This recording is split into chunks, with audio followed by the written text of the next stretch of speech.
Welcome to அம்மாச்சின் கைப்பக்குவம்.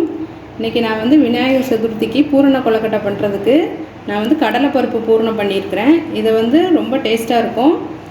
இதை வந்து நான் எப்படி செஞ்சேன்னு பார்க்கலாம் வாங்க.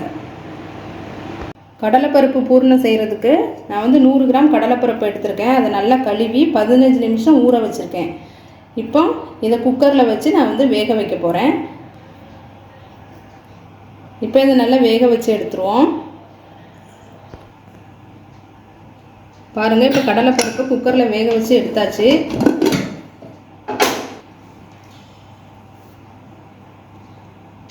கடலைப்பருப்பு கையில் எடுத்து பார்த்தோன்னா இந்த மாதிரி உடையணும். கடலைப்பருப்பு நான் வெந்துருச்சு. இனிமேல் தண்ணியை இருத்துட்டு இந்த கடலைப்பருப்பை நம்ம மிக்ஸி ஜாரில் போட்டு ஒரு சுற்றி எடுத்துடணும். கடலைப்பருப்பை தண்ணியை இருத்துட்டு மிக்ஸி ஜாரில் போட்டிருக்கேன். இப்போ வந்து இதை வந்து அரைச்சி எடுத்துக்கலாம். தண்ணி ஊற்றாமல் தான் அரைக்கணும். பாருங்கள், கடலைப்பருப்பு இந்த மாதிரி அரைச்சி எடுத்துக்கோங்க. இப்போ நான் இதில் வந்து 2 துண்டு தேங்காய் எடுத்து வெட்டி வச்சுருக்கேன். 2 ஏலக்காய் எடுத்திருக்கேன். அது இப்போ 2 துண்டு தேங்காயையும் ஏலக்காவையும் மிக்ஸி ஜாரில் போட்டு துருவி எடுக்க போகிறேன். தேங்காவை தனியாக கையால் துருவினாலும் துருவிக்கலாம், ஏலக்காவை தனியாக தட்டி வச்சுக்கலாம். நான் இப்போ இது 2ஐயும் ஒன்றா போட்டு மிக்ஸி ஜார்லேயே துருவிக்கிறேன். இப்போ மிக்ஸி ஜாரில் தேங்காவையும் ஏலக்காவையும் போடுறேன்.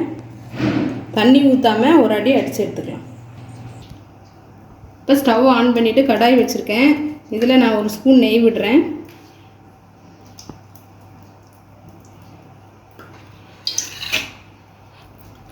நெய்யில் துருவி வச்சுருக்கிற தேங்காய் ஏலக்காவை போட்டு நல்லா வறுத்து எடுக்கணும்.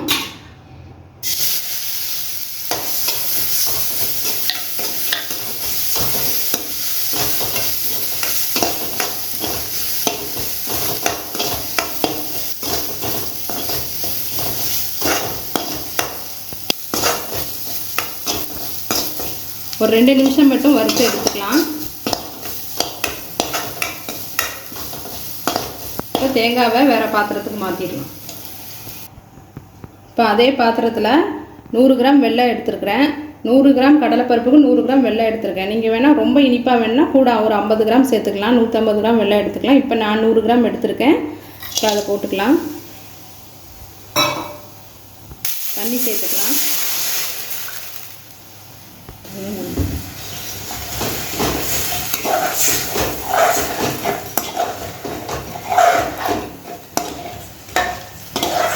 இப்போ நல்லா வெல்லம் கரையட்டும். வெல்லம் கரைஞ்சிருச்சு, நல்லா கொதிச்சு வருது. இப்போ நம்ம இதில் அரைச்சி வச்ச இந்த கடலைப்பருப்பை போட்டுக்கணும்.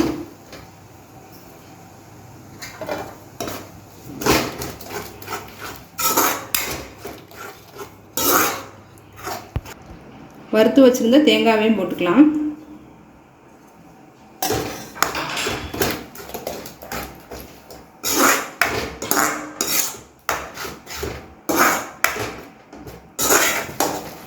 இப்போ கடலைப்பருப்பு தேங்காய் எல்லாம் போட்டு நல்லா கொதித்து கொஞ்சம் நல்லா கட்டியாகி வரட்டும்.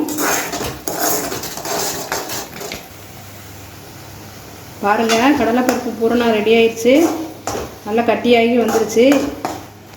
கடலைப்பருப்பு நம்ம வந்து அரைக்கும் போது ரொம்ப மையாக அரைக்கணும்னா இல்லை, இடையிடையே பருப்பு இருந்தாலும் பரவாயில்ல. கொழுக்கட்டை சாப்பிடும்போது டேஸ்ட்டாக தான் இருக்கும். கடலைப்பருப்பு பூரணம் ரெடி ஆயிடுச்சு. இப்போ ஸ்டவ் ஆஃப் பண்ணிக்கலாம். எங்கள் வீட்டில் நாங்கள் விநாயகர் சதுர்த்திக்கு இப்படி தான் பூரணம் செஞ்சு கொழுக்கட்டை பண்ணுவோம். நீங்களும் இதே மாதிரி பூரணம் செஞ்சு கொழுக்கட்டை செய்யுங்க, ரொம்ப டேஸ்ட்டாக இருக்கும். இந்த வீடியோ உங்களுக்கு பிடிச்சிருந்தா அம்மாச்சின் கைப்பக்குவம் சேனலை சப்ஸ்கிரைப் பண்ணுங்கள், லைக் பண்ணுங்கள், ஷேர் பண்ணுங்கள். நன்றி.